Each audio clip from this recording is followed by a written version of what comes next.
Bismillahirrahmanirrahim.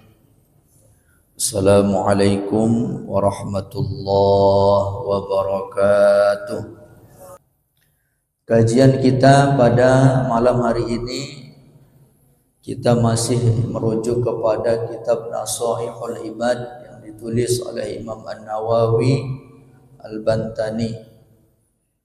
Beliau menukil sebuah perkataan seorang ulama yang bernama Abdullah Al-Antaqi. Jadi nama beliau adalah Abdullah, sedangkan Al-Antaqi ini adalah merupakan laqab, gelar daripada beliau, karena beliau dari Antakya. Jadi Antakya ini adalah salah satu nama kota yang terletak di negara Turki. Beliau merupakan seorang ulama besar, ya. Kata beliau, khamsun hunna min dawail qalbi. Ada 5 hal yang menjadi obat penawar hati. Kalau kemarin kita membahas tentang hal-hal yang merusak hati, hari ini kita akan coba mengambil nasihat ulama tentang hal apa saja yang bisa menjadi penawar hati kita, hal apa saja yang menjadi obat hati kita. Karena kata ulama, kalau mau dibagi, hati ini terbagi kepada 3 bahagian. Ada yang namanya qalbun salimun, hati yang selamat. Bahkan ada yang mengistilahkannya qalbun sihhatun, hati yang sehat. Maka hati yang sehat ini, hati yang selamat ini, hati yang sudah selamat dirinya dari berbagai macam penyakit hati. Tidak ada lagi di dalam dirinya sifat iri, dengki, ujub, sombong, dan tak mudah sakit hati, Pak. Tak mudah marah, ini dia. Ini qalbun salimun. Dan inilah hati Rasulullah itu, Pak. Bagaimanapun cacian makian diberikan kepada Rasulullah, sedikit pun tak ada rasa sakit hati daripada Rasulullah. Mudah-mudahan sampailah kita kepada hati yang seperti ini. Ada namanya qalbun mayyitun, hati yang mati. Maka hati yang mati ini hati yang sudah sulit kita untuk memperbaikinya. Ya, seluruh penyakit hati ada dalam dirinya. Maka orang yang seperti ini biasanya sudah sulit diberikan nasihat, Pak. Ya, sudah tak peduli lagi, tak tersentuh sedikit pun hatinya untuk beramal ibadah, untuk taat kepada Allah. Kenapa? Hatinya sudah mati. Tak ada rasa dan keinginan dalam dirinya. Tentunya kita berlindung kepada Allah, mudah-mudahan kita, keluarga kita tidak masuk pada kelompok ini. Kemudian ada namanya qalbun maridun, hati yang sakit. Hati yang sakit ini artinya hati yang di dalam dirinya ada penyakit hati tapi bisa diobati. Ya tergantung tingkat penyakitnya lah. Ada yang mudah kronis, ada yang biasa-biasa saja. Ya, terkadang lagi kumat penyakit itu payah kali kita beramal. Ya, lagi sehat hati itu enak kita beramal. Ini tanda-tanda hati yang marid. Ya, sulit istiqomah, itu dia. Maka oleh karena itu, kalau di dalam diri kita ini ada penyakit-penyakit hati, ya, mudah tersinggung, mudah marah, ada sifat dengki dalam diri kita, ya, sifat ujub dalam diri kita yang merupakan bahagian daripada penyakit hati ini, maka hendaklah penyakit hati ini harus kita segera obati. Karena kalau penyakit hati ini enggak segera kita obati, takutnya lama kelamaan hati kita ini mati. Maka kalau kita sudah merasa ada penyakit hati ini, maka segera kita obati. Jangan sampai kita hanya sibuk mengobati penyakit jasmani kita, tapi kita lupa mengobati penyakit hati kita. Allah berfirman dalam Al-Quran, qad aflaha man zakkaha.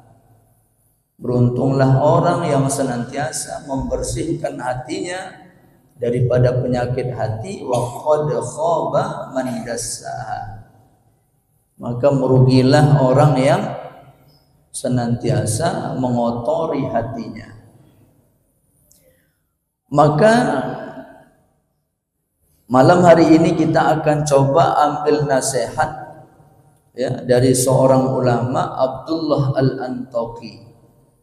Kata beliau, untuk mengobati hati ini ada 5 hal yang harus kita lakukan. Tapi tentunya 5 hal ini berdasarkan pengamatan beliau. Taklah sebatas 5 hal ini, tentunya banyak, ya, cara kita mengobati hati kita. Tentunya ini setelah dilakukan penelitian oleh beliau, kemudian beliau terapkan kepada murid-muridnya, maka beliau menyimpulkan paling tidak 5 hal ini kita lakukan, insya Allah, ya, hati kita akan selamat, hati kita ini akan sehat, ya, hati ini akan terawat. Apa itu? Yang pertama kata beliau, obat hati ini adalah majalisatus sholihin, senantiasa bermajlis dengan orang soleh, ya, senantiasa bermajlis dengan orang soleh. Tentunya kalau kita mau paparkan, ya, poin yang pertama ini tentunya cukup luas maknanya, ya. Makna majalisatus sholihin ini artinya pertama adalah senantiasalah kita meluangkan waktu kita untuk bermajlis mendengarkan kajian ilmu yang disampaikan oleh orang-orang soleh, oleh guru-guru kita. Jadi senantiasalah kita hidupkan hati kita ini, sehatkan hati kita ini apa? Dengan mendengarkan nasihat-nasihat, dengan mendengarkan kajian-kajian ilmu. Jadi kajian-kajian ilmu ini ibarat air yang menyiram bunga. Jadi bunga ini kalau enggak senantiasa disiram, dia akan mati, dia akan layu. Maka dengan majelis ilmu inilah hati kita disirami, maka kita mengistilahkannya dengan siraman rohani, ya. Maka yang pernah kami sampaikan, ada ulama mengatakan batas hati mereka itu tidak menuntut ilmu itu paling lama itu 3 hari, Pak. Ini yang ngomong orang soleh ini, Pak. Orang soleh, ulama, berilmu, dia membatasi dirinya untuk tidak mengkaji ilmu itu 3 hari. Awak bukan orang soleh, bukan orang berilmu, tak semana lah, Pak, ya. Jadi 3 hari itu ketika lebih dari 3 hari mereka tidak mendengarkan nasihat, ya, tidak mendengarkan kajian ilmu, mereka merasa hatinya mati, Pak. Maka oleh karena itu hendaklah kita senantiasa bermajlis mendengarkan kajian-kajian ilmu. Dan yang harus kita ingat, ngaji ini bukan hanya mencari tahu sesuatu yang belum kita tahu, Pak, tapi juga tujuannya adalah mengingatkan sesuatu yang kita sudah tahu. Itu yang harus kita tanamkan dalam diri kita, Pak. Kalau ngaji kita ini mencari sesuatu yang belum tahu, biasanya cepat bosan kita, Pak. Ya, cepat bosan, itu aja yang disampaikan Ustadz tuh. Tapi hendaklah ketika kita mendengarkan kajian ilmu, tujuannya apa? Mengingatkan kita sesuatu yang terlupa dalam diri kita. Ini yang pertama. Kemudian makna yang kedua, bermajlis dengan orang soleh ini maksudnya adalah bergaulnya, hendaklah bergaul dengan orang soleh. Ya, artinya apa? Ketika kita bergaul, jangan sembarangan. Makanya Rasulullah dalam hadis riwayat Imam Abu Daud, ini tentu hadis yang senantiasa kita sampaikan adalah ar-rajulu ala dini khalilihi. Karakter sifat seseorang itu tergantung dengan siapa dia bergaul. Falyanzur ila may yukhalil. Jadi Rasulullah menggunakan kalimat nazar, falyanzur. Kalau bahasanya itu nazara itu hendaknya dia meneliti, itu dia. Ya, meneliti. Akhirnya ketika dia bergaul, hendaknya ditelitinya. Ketika aku bergaul dengan si anu, apa manfaatnya? Itu dia. Makanya kata nazara. Jadi kalau dalam bahasa Arab itu penelitian itu disebut nazar. Setelah diteliti, ambil kesimpulan, itu namanya penelitian. Jadi cari kawan pun, kata Rasulullah, bergaul itu hendaklah kita teliti. Apa manfaatnya? Kemudian di sini Abdullah Al-Antaqi tidak mengatakan majalisatul ulama, bukan suruh bergaul dengan ulama, tapi dengan orang soleh. Ya. Artinya orang soleh ini maknanya apa? Orang yang sudah sesuai perbuatannya dengan apa yang Allah perintahkan. Inilah disebut orang soleh ini, Pak. Ahlul khair. Artinya apa? Perbuatannya sudah sesuai dengan apa yang diperintahkan dalam agama, itulah disebut orang soleh. Karena ada juga ulama ucapannya tak sesuai dengan perbuatannya, Pak. Itu dia. Ya. Ya, ada orang yang pandai dia menyampaikan kebaikan, tapi perbuatannya tak sesuai. Makanya di sini dikatakan orang soleh, kita bergaulnya dengan orang soleh. Maknanya apa?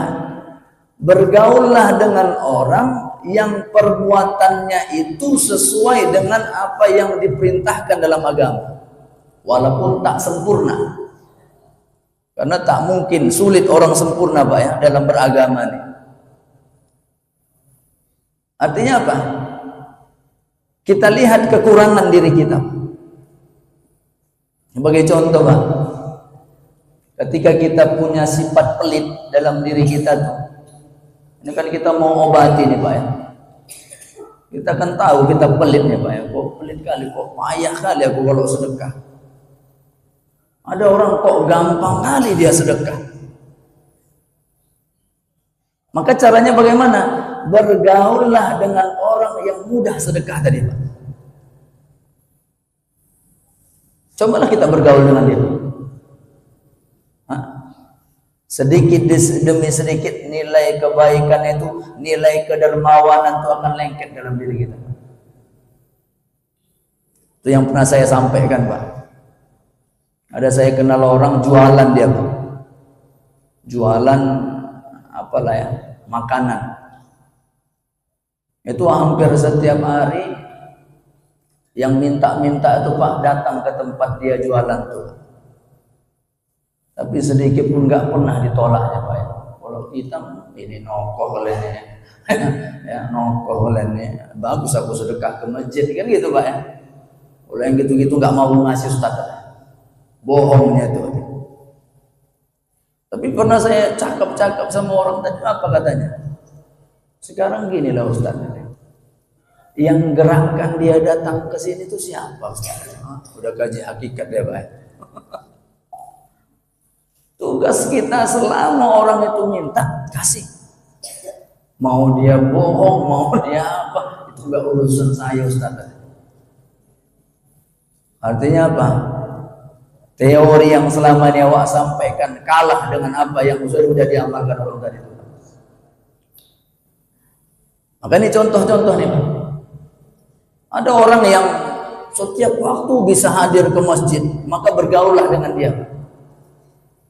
Maka dikatakannya apa? Majalisatu sholihin, ya. Bergaulah dengan orang yang soleh, bukan ulama. Orang yang sudah mengamalkan apa yang Allah perintahkan dalam agama. Mudah-mudahan kata Rasulullah, ketika kita bergaul dengan penjual minyak wangi, insya Allah kita dapat wanginya, ya, dari penjual tersebut. Maka ini yang pertama, kata Abdullah Al-Antaqi, majalisatus sholihin. Karena kalau kita bergaul dengan orang soleh itu Pak, paling tidak satu saat kita akan didoakannya Pak. Kemudian apa? Dia akan mengingatkan kita. Kemudian kalau kita bergaul dengan orang soleh, bergaullah dengan orang soleh yang ketika memandangnya bertambah keimanan kita. Nah, inilah kita cari ini Pak. Cari guru, cari orang soleh yang mandangnya pun ingat akhirat kita. Inilah yang mau dicari itu. Fudail bin Iyad mengatakan, nazrul mu'min ilal mu'min yajlul qalbah. Orang mukmin yang memandang saudaranya yang mukmin juga akan melembutkan hati. Bahkan ada ulama yang Ja'far bin Sulaiman, apa kata beliau? Ketika aku sudah merasakan keras hatiku, artinya sudah malas ibadah, kurang semangat ibadah, sholat tahajud sudah mulai menurun, baca Quran sudah mulai menurun, apa kata beliau? Maka aku akan datang kepadaku Muhammad bin Wasi. Ya, artinya apa? Mandang gurunya, mandang orang soleh tadi aja sudah membuatnya ingat kembali akhirat. Sehingga apa? Memunculkan semangat lagi dalam dirinya untuk beribadah. Maka ini yang pertama. Kemudian yang kedua, kata Abdullah Al-Antaqi, obat hati ini adalah wa qiraatul Quran, baca Quran. Jadi membaca Al-Quran ini salah satu manfaatnya adalah sebagai obat, terutama untuk mengobati penyakit hati kita. Di dalam Al-Quran surah Al-Isra ayat 82 Allah berfirman, a'udzubillahi minasyaitonir rajim, wa nunazzilu minal qur'ani ma huwa shifaa'un wa rahmatul lil mu'minin. Kami turunkan Al-Quran itu sebagai syifa, sebagai obat, wa rahmatul lil mu'minin, dan sebagai rahmat bagi orang-orang yang beriman. Maka kalau kita lihat di dalam penjelasan ulama, makna syifa ini, makna obatnya apa? Sebahagian ada memaknakannya dengan membaca Al-Quran itu akan mengobati penyakit hati kita. Ada pendapat mengatakan bukan hanya penyakit hati, penyakit jasmani pun bisa diobati dengan Al-Quran. Jadi di antara keutamaan daripada membaca Al-Quran ini, Allah akan obati hati kita. Maka oleh karena itu, hendaklah setiap waktu, setiap saat kita sisihkan waktu kita di setiap harinya untuk membaca Al-Quran. Tujuannya apa? Untuk mengobati hati kita, ya, mengobati sakit penyakit hati kita, untuk mengobati kerasnya hati kita, malasnya kita beribadah. Maka salah satunya adalah dengan membaca Al-Quran. Karena Allah turunkan Al-Quran ini sebagai obat. Bukan hanya obat hati kita, bahkan ada pendapat mengatakan obat jasmani kita. Tentunya hendaklah ini menjadi wiridan kita setiap waktu, ya, setiap saat, ya. Bacaan Al-Quran ini menjadi bahagian daripada amalan kita. Karena dengan membaca Al-Quran, insya Allah akan obati hati kita, ya. Bahkan Allah keluarkan iblis dalam diri kita. Karena dengan berzikir kepada Allah, dengan ingat kepada Allah, setan yang menggoda kita akan keluar dalam diri kita. Maka oleh karena itu, yang kedua kata Abdullah Al-Antaqi adalah dengan membaca Al-Quran. Kemudian yang ketiga, obat hati kita ini apa? Wa akhilla'ul batin, dengan mengosongkan perut, ya. Dengan mengosongkan perut, atau bahasa yang biasa kita gunakan dengan memperbanyak puasa. Jadi puasa ini juga bahagian daripada cara yang Allah berikan untuk kita membersihkan hati kita. Makanya kalau kita perhatikan di bulan puasa itu biasanya semangat ibadah kita makin bertambah, Pak, ya. Berbeda ketika di bulan Ramadan dan di luar Ramadan semangat ibadah kita. Ya, salah satu penyebabnya apa? Karena apa? Kita sedang melakukan puasa. Kita sering mengosongkan perut kita. Ya. Makanya kata ada hadis mengatakan man ajaa batnahu azamat fikratuhu walakin qalbahu. Orang yang senantiasa melaparkan perutnya, orang yang senantiasa melaparkan perutnya, mengosongkan perutnya, apa dikatakan? Azamat fikratahu, maka akan cemerlanglah pemikirannya, walakin qalbahu, begitu juga hatinya.